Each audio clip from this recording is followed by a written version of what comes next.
Ang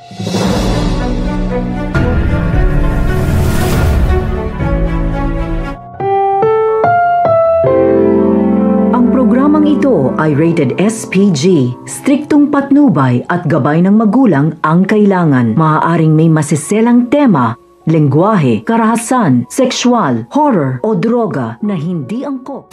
Welcome back mga ka-episode plus at narito mga dapat nating abangan dito nga lang sa Abot Kamay na Pangarap kung saan binigyan nga ng regalo nga nito ni Giselle ito nga si Justine ng isang bag. Subalit nang malaman nga nito ni Justine na mula nga ito sa kanyang ina ay kinuha nga niya ang gunting at sinira-sira niya nga ito. Nakita nga ito ni Giselle kaya pinigilan niya na nga ito at sana nga raw ay kaayos na nga sila. So barit iharap-harapan nga sinabi nga nito ni Justine na hindi nga magiging maayos silang dalawa.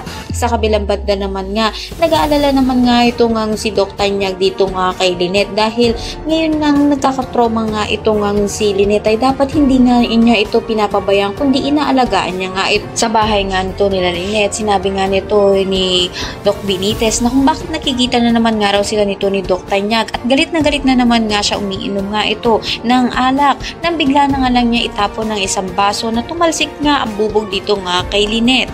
Abangan nga natin ang pag-atake na naman nga ng pagsiselos nga nito ni Doc Benitez at simula na naman nga na masasaktan niya nga ito nga si Lynette. Kaya naman pakatutukan natin mga susunod na kabanata. Maraming salamat sa panood.